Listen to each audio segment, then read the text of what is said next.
Yeah, a little bit of Biggie to get the party started. All right, ladies and gents, happy Memorial Day weekend. Time to get this party on the road. Let's get a little hypnotized. Shut up and sit down. The Business Bros Podcast was created for you. Learn from the business professionals who come to share their stories. Find out what's working in business, on social media, what's hot and what's not, straight from the mouths of successful entrepreneurs out there doing the real work. And now, welcome to another episode of Business Bros. Yeah, here we go, Ham. Time to drop some heat. Dropping that heat. All right, all you business pros out there.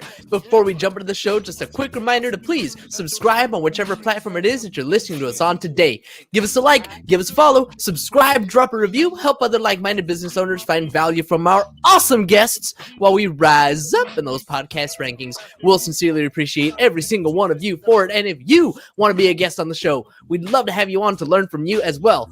Go to www.businessbros.biz, schedule your time slot. Don't forget to follow us on all our social medias at Business Bros Pod. All right, everybody, we're so excited and honored to bring yet another incredible guest to the Business Bros Pod. As a second-generation realtor, today's incredible guest has spent a lifetime in the real estate game. She grew up around real estate and learned the game early, but after deep personal trauma, she found herself scraping to put her life back together again. Our awesome guest was forced to choose to either overcome this adversity in her life or be permanently devastated like many others. Rising from that depth of hell, she clawed her way back to taking control of her life and business and built a real estate empire that sold over $300 million of property in less than 5 years. Now she's here to teach 6 and low 7-figure realtors how to double their revenue and profits without sacrificing lifestyle or freedom.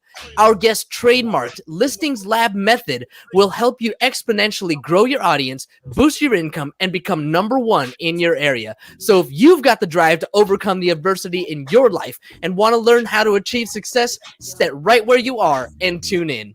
Joining us today out of Toronto, Ontario, welcome to the show, Jess Lenouvel!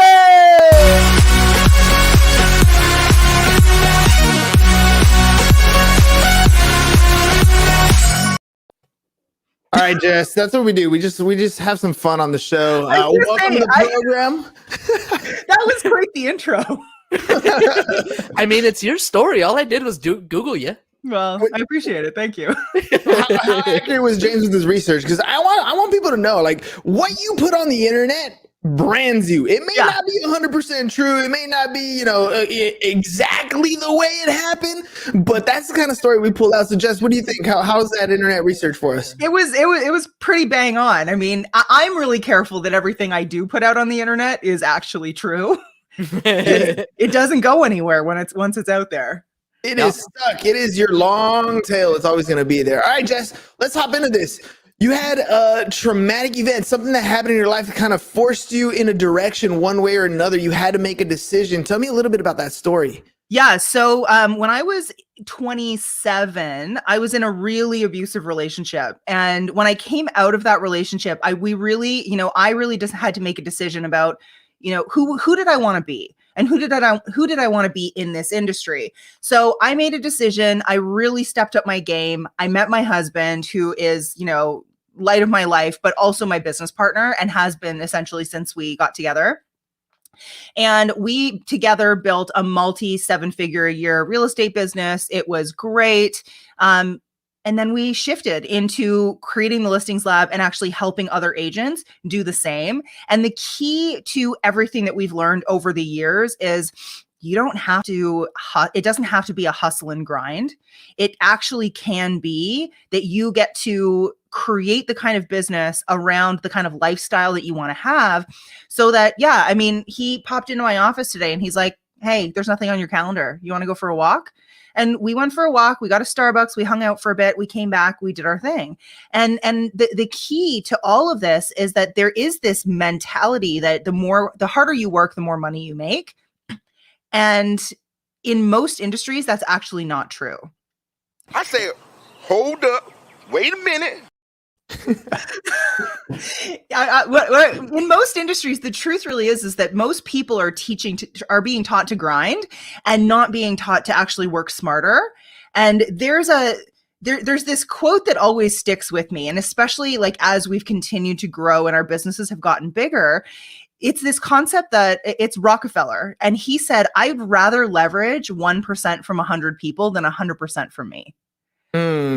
Let's hover on that. Let's hover on that because there's a couple great points that you made right here. First of all, when I'm talking to my high school seniors, it's graduation season right now, right? So they're about to enter real life, and they're scared because they don't 100% know what the future has for them, right? They don't have a definitive plan. Very few of them know exactly what they're going to do. And the ones that think they know what they're going to do, it probably isn't going to be like that, once they actually start living that life. Yeah. But you said you started to design your life around your business. It was backwards, right? It was a little bit different. School's been teaching us you got to go to school, get good grades, go to college so you can have a career where everything is pointed at chasing the dollar. Nothing about chasing I try to flip it. I'm like, don't chase the dollar, chase a skill. Chase something that you're good at because that marketable skill can do all kinds of different things. You can go into business for yourself. You can find a good career. You can do all kinds of different things.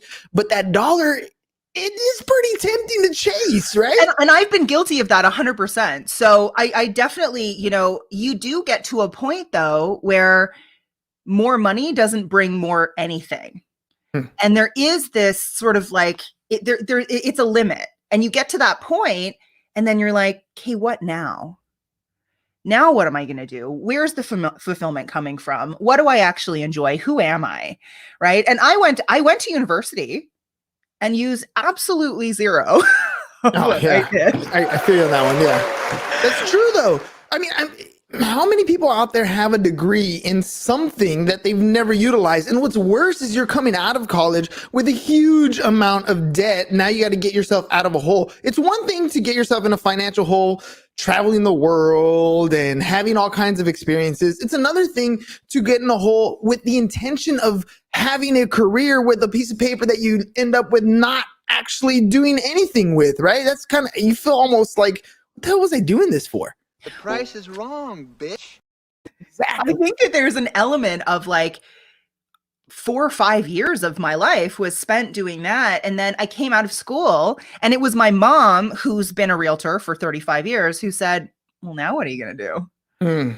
And I was clueless. I had no idea. And the things that I thought that I wanted to do coming out of high school, I was a completely different human being. And I remember thinking, I don't know, none of those choices that I made when I was, 18 or 19 still resonate with me now. And so she said, why don't you get your real estate license? I think you'd be good at it. So I didn't even really actively choose real estate. I sort of fell into it. But okay, so let's talk about that because there's a lot of talk about chase your passion and find out the thing that you love to do. Last night, James and I went to James's house. We were hanging out, watching some Guardians of the Galaxy. I know it's weird. We watch a lot of Marvel movies, but we were sitting there and he's talking about, maybe going out and doing the RV life again, going out and traveling and doing this thing. And he's in a position where, the way we've built the insurance industry, he can do that. He can literally go travel. And so my mind starts working and I'm like, dude, you can do like this travel tour and talk about your Pollyann podcast at different locations. And he looks at me, he's like, you have a way of turning fun stuff into a job, dude. I'm like, I know, but part of it is kind of cool because for me, it's like if I'm doing the thing that I love to do every single day and I just happen to get paid for it, isn't that a win? It doesn't always have to be the passion, but it's something that you're good at. You can get good at things that you're not 100% passionate about, but still give you business, right? No, 100%. And, I hosted this really big event in March of last year. And it was, we had hundreds of agents sitting in a room together. And I said, how many people in this room believe that real estate is the reason that they were put on this earth? And people raised their hand. Yeah, no. Sounds like a punchline. And so I said, look around, like stop feeling guilty and be totally okay with the fact that real estate is the vehicle for you to live the life that you want. It's going to provide the freedom, the income, all of the things that you want so that you can follow whatever that thing is that really lights you up. And that's okay. And you have to give yourself permission for that. And I don't think that without, and honestly, like real estate was never the thing that totally lit me up, but it got me to a point where I had the freedom to figure out what that was. Yes. Right. I had the, not only the time freedom, but I also had the financial freedom to say, okay, you know what, I'm going to take a big risk and I'm going to figure out what that next step is and what's actually going to get me up every day. And what kind of a lifestyle do I actually want to live? Like, what do I want my day-to-day to look like? And how can I build my business around that? Okay. So if I heard you correctly, you sat in a room with a bunch of realtors who said they basically didn't want to do this their entire life. And chances are when they got into this space, they had no clue what they were doing, but it's still possible to be successful, right? Oh, Am I hearing you say that? Yes, 100%. And you can be successful at anything you put your mind to, right? Learn the things, be good at it, and you can get to that next level. There's no thing that you will only be successful at because you're obsessed with it. Obsession helps. It helps make it easier, right? But you can also be obsessed with your own growth and your own, like, I'm a builder. So it doesn't matter what kind of a business I'm running. I love the building process. And once it hits a certain level, sometimes it actually becomes too easy, which I think is where most people are. You build and build and build, and then you get to the business to a point where, you don't have to push it forward. You have all of the infrastructure built within the business. That for me is usually a trigger of, okay, what am I building next? Well, the reason why I asked about the experience level is because, there's a lot of kids that I deal with that didn't do well in high school. Like high school they weren't the straight A student kids. They're not the ones who are probably going to go to college. And they feel like their only option is to go to junior college. And I keep telling them, I'm like, not that there's anything wrong with junior college, but you weren't that good of a student in high school when somebody was at your back telling you what you had to do. Now you're going to go to junior college where nobody's telling you what to do. And you think that somehow you're going to flip a switch and be a good student all of a sudden taking the same exact courses again. It doesn't always work out. Yeah. So why not try your hand at something a little bit different? The licensing process to get your real estate license or an insurance license or to go learn a trade is nowhere near as long as it is for like a 4-year degree. And the placement and job and the ability for you to earn income is significantly higher because you become a salesperson essentially, which means there is no limit. There is no cap. There is no salary, start time, nothing like that. Show me the money! But it does require a system, right? It does require for you to follow a set of rules, a set of processes that you don't have to invent yourself. Right, Jess? No, absolutely. And the thing is that absolutely nothing that we do in the world, most of us, is completely innovative and out of nowhere. Right? The people who are successful are following, sure, they're innovating to a certain extent, but they're following proven, immutable business principles. That's right. All. And just to like, for what you just said, my husband, smartest person I've ever met in my life, business partner. He's helped me grow every business. He's my head of marketing in my business now. He doesn't have any secondary schooling. And to be honest, I'm jealous that he didn't waste those years.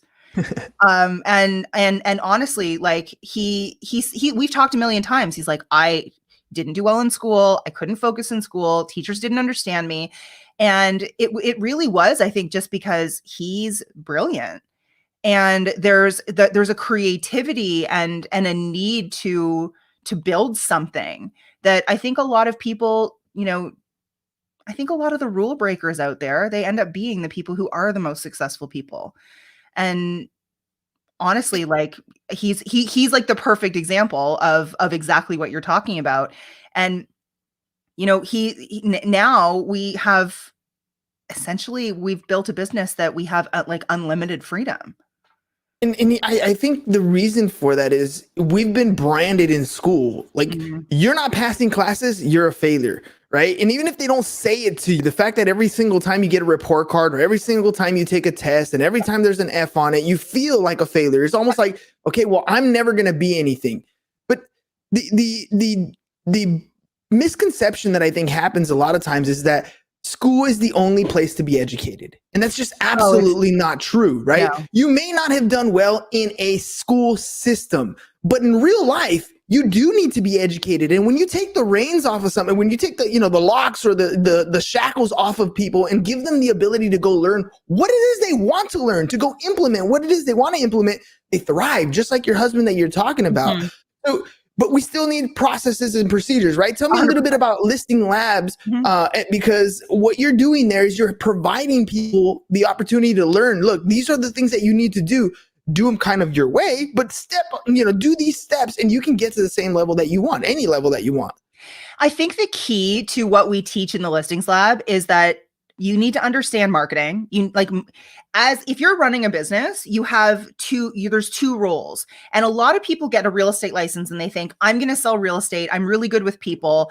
And they think that that's what they're going to be doing. They box themselves into, I'm going to sell real estate. But if you don't have any clients, you don't have any real estate to sell.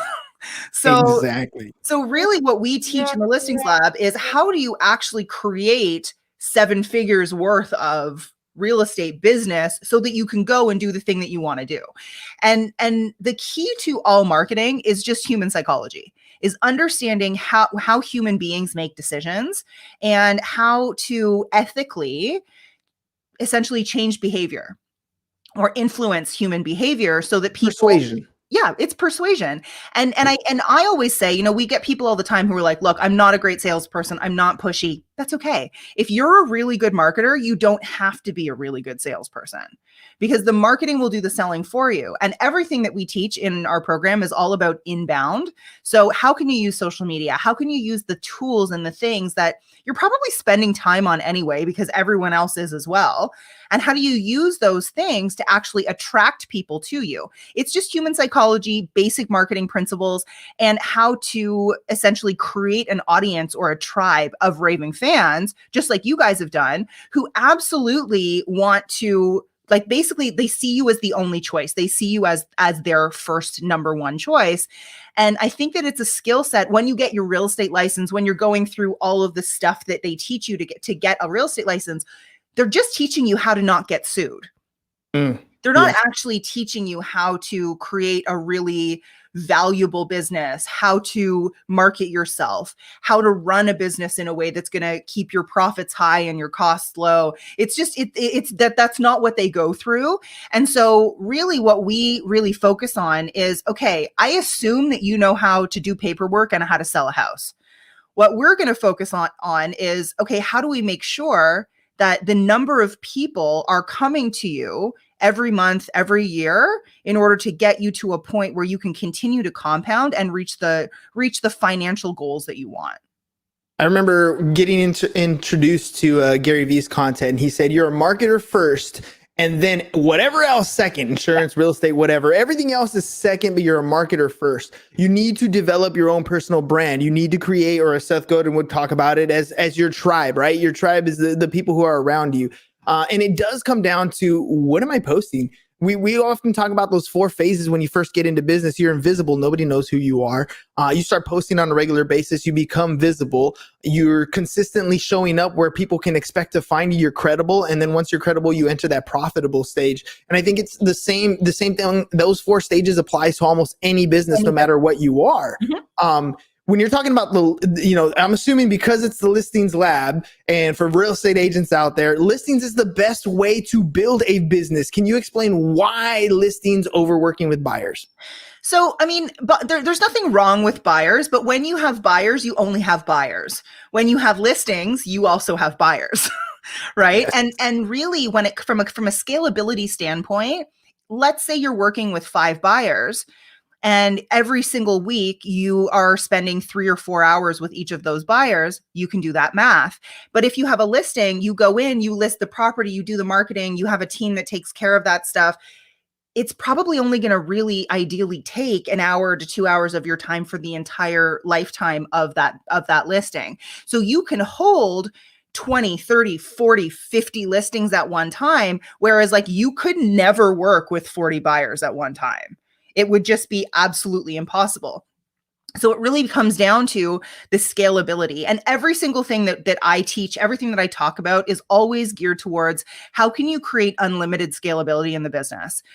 Is it unlimitedly scalable? Do you enjoy it?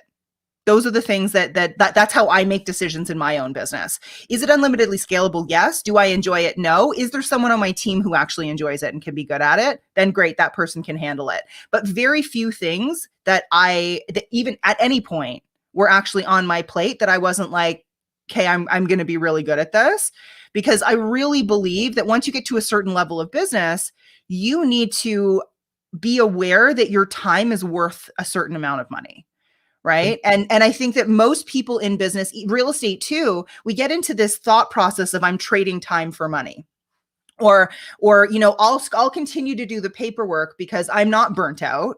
I'm not at a point where I hate this business yet. So I'm going to continue to do all the things that I don't like instead of hiring someone else for $20 an hour or $10, $15 an hour to do that work so that I can go for a walk, go for a bike ride, take a nap, or spend my time on $1,000 an hour jobs and income generating activities.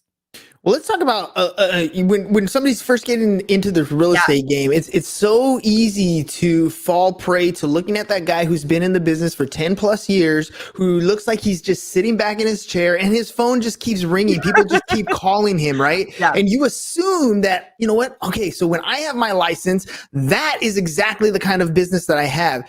And it's not necessarily true. You have to work up to it. You have to build that sort of business. So share with me, when I'm first getting started, it's not going to happen overnight. There's a lot of work that has to go into it, right? Absolutely. And I think that the key when you first get your license is that, people will assume that your friends and your family and your sphere of influence will work with you right away. This is the biggest investment of their life. They're probably not going to. Mm-hmm. And you're going to feel hurt by it, and your best friend is going to go and use some other agent, and you're going to be horrified. But that the truth of the matter is that you have to build up to that level, and you have to build up to that level of trust. And the way to do it, I promise you, it's the better way. Do it with strangers. Don't make mistakes with your family. Right. You have to actually see them again. Don't make those kind of newbie mistakes with your family. And if, let's say that there's someone in your office who will let you follow them around. Go and follow them around. Learn from other people. But also keep in mind that you actually have a leg up. That guy who's been in the business for 30 years, or even longer, who's 60 years old, he built his business in a very different world and a very different climate than you're in right now, right? So the cold calling, the door knocking, the flyers, the billboards, the things that worked 30, 40 years ago are not going to be the things that are going to give you the most bang for your buck or the most bang for your time today, right? He's going to tell you social media doesn't work. And you as someone who is actually like living in the world that we live in is going to think, that doesn't feel right, but I'm going to listen to this guy who's, built 7-figure businesses. You have to always be aware or wary of who's actually giving you that advice and why. Because there's a lot of older agents, a lot of brokers, a lot of people who are, people look up to, and we think, well, they must know everything. They've built this big, crazy business. But they actually just built this business in an entirely different world. Even when I got my real estate license, I'm going to date myself, but I got this big gray pager that I was so proud of. I thought it was the coolest thing in the world. And now, we're running around with computers in our pockets, right? It's a completely different landscape. And so trust your instincts and learn those overarching principles. Learn from people who are smart, but also learn from people who are building and who have grown things recently. Because I really think that there's a lot of stuff in some of these kind of like old boys club type industries that is very outdated. I'm shocked that there's so many brokerages out there now that are still teaching people that the best way to get their name out there is to door knock. Yeah, well, when you say things like that, when it's things like, social media doesn't work, or I have this thing with my students. They would journal every single day for 10 minutes at the beginning of class. And I tell them that because I want them to write down their ideas, those gut instincts, those gut ideas. Go ahead and write them down, because when they go out and share them with people, and people will knock you down. It's not because they don't like you. It's because they don't see the vision that you see. Yeah. Because they tell you it doesn't work on social media, it doesn't mean it doesn't work. It just doesn't work for them. So they're going to tell you what didn't work for them. But you're providing people the opportunity to test new things out, to try out these other strategies. And really, at the root of it, it's all the same fundamental game. Whether they were door knocking, whether they were cold calling, what were they doing? They were out there building their tribe. And you're saying to do the same thing. It's just you're doing it in a different way. Your cold calling might be sliding into people's DMs, right? Your door knocking might be posting things in Facebook groups or in meetups. It's the same thing. You're getting in front of people, telling them what it is you do, and you're connecting with people on a different level. That's really, really what it comes down to when you're marketing. Am I getting that about right? Totally. And the thing is that today we're actually so much more fortunate, because back in the day when they didn't have social media and they didn't really have the internet, they had to do everything manually. They had to do everything one-to-one. But now you have this incredible tool that you can use, all of these platforms that you can essentially get your message out from one to many. And the more you grow your tribe, the more you grow your audience online, every single time you open your mouth, you are talking to 1,000 people instead of talking to one person. And so we're actually a lot more fortunate today in terms of the way that we can leverage the brilliance that comes out of our mouths. Yeah. And it's almost like a different kind of education, right? You literally, if you have a question, I don't know about you, but I do it all the time. I'll hop on YouTube or I'll hop on Google. I'll find the answer that I'm looking for and I move on. What they had in the past where, I mean, it's funny you brought up the pager, but yellow pages, if I wanted to look up something, I would have to pull up the yellow pages and look for it, call there or pick up the phone and call 411 for those of you who don't know what that is, right? These are some of the antiquated ways. I mean, something as simple as if I wanted to do research, I had to go to the library, pull the book out, scan through it, use the index at the end of the book and try to figure out what stuff's going on. So much accessibility to information that we don't absolutely need to memorize things. It's really, how do we get our message across? How do we get that information in front of people? Speaking of which, if people do want to learn from you and get information, how do they do that? So I think the best place to reach me is probably Instagram. It's just at Jess Lenouvel, which is on the screen because you guys are awesome. And yeah, I mean, I practice what I preach. I have a Facebook group, but for people who are already licensed and who want to be growing their business, but Instagram is a really great place. And I have a lot of fun on it. It's not just a matter of, I need to be serious all the time. Like I have a friend who's like the perfect example of this. She was super fun and quirky and so awesome. And then she got a real estate license, and almost overnight, her social media became very stiff. It was like a photo of her in a suit and like with her arms crossed. And it was just, everything became really stiff. And I remember not even knowing if she got her license, and her new profile picture showed up, and I thought, uh-oh, this one's got a real estate license, right? And I pulled up her account and I was like, she's lost everything that makes her her. Yes. And I think that it's so interesting that we think that we have to fit this strange mold, when the people who actually are going to find the most success and the most happiness in their business are going to be the people who show up fully authentically and build a tribe of people who love them for who they are.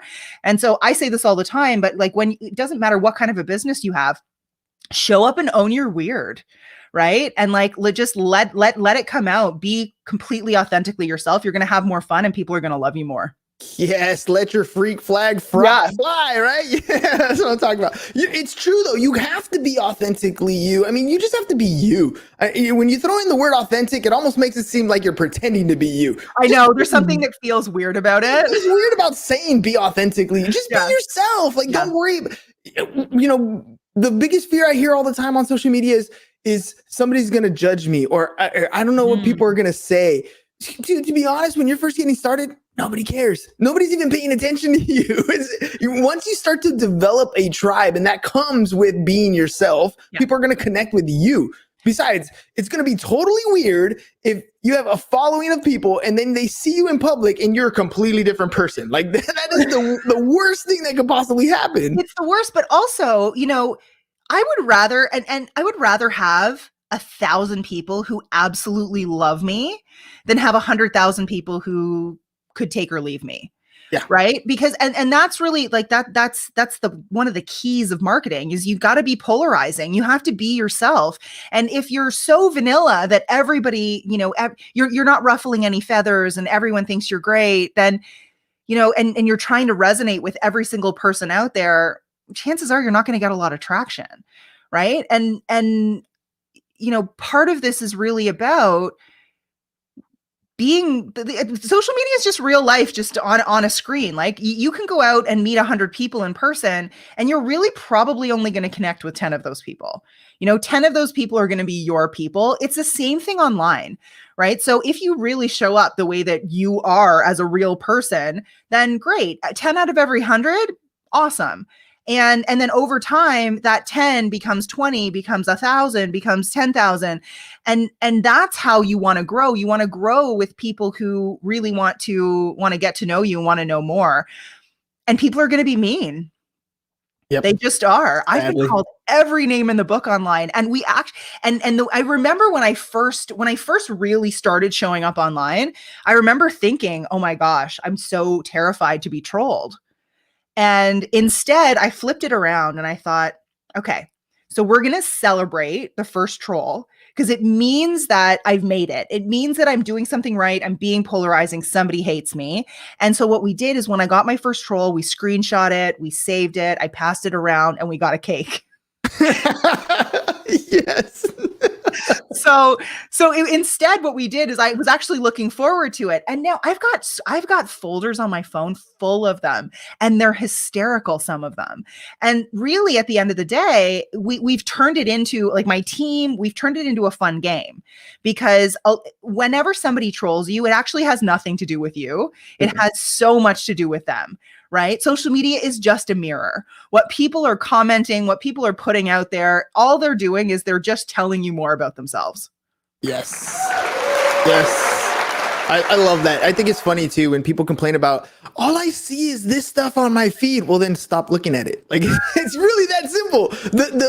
It's like when you're like, oh, you know what? I'm thinking of buying a red Mercedes. And all of a sudden, every single car on the freeway is a red Mercedes because you're looking at it. Yep. The algorithm works the exact same way. Yep. Jess, I had a great time getting to know you today on the show. What do you think of our show, the way we put it together? Have you been a guest on other podcasts? I have been on hundreds of podcasts, and honestly, this is the most fun in terms of the way that you guys have this put together. This was a blast, and you guys are really easy to talk to. So thank you. It was my pleasure to be here. Well, thank you very much for coming on the show again. Ladies and gents, and you know what, Jess? I'm going to have you do it one more time. People want to get a hold of you and they want to learn from you. They want to have fun being a real estate agent. You don't want to be stiff and boring. Yeah. Learn that from you. So, So starting point would be Instagram at Jess Lenouvel. And yeah, I mean, I'm in my DMs all the time. Message me, talk to me. I just posted a reel today of my husband dancing in the car. So it's not all business. There we go. Have some fun. All right, ladies and gents, for those of you in the States, like with us, happy Memorial Day. Hope you guys have a good weekend. I'm about to go grill up some steaks and maybe have a beer. Who knows? Jess, thank you very much for being with us, taking the time out of your day. I know it's not Memorial Day up in Canada, but it is still Monday. So thank you for taking time to come on the show. Thanks so much. All right, ladies and gents, we'll see you guys tomorrow. Peace out. Thank you for listening to the Business Bros Podcast. Are you looking to get more clients or to increase your income? Hernan, the business bro, can help you generate referrals through the power of podcasting. And James, the insurance bro with Pipeline Insurance, can help you effectively add insurance to your existing business. If you are ready to create wealth today and generational wealth for tomorrow, email businessbros@seeusfirst.com to schedule a free consultation. Or join the Business Bros Network, www.businessbros.biz.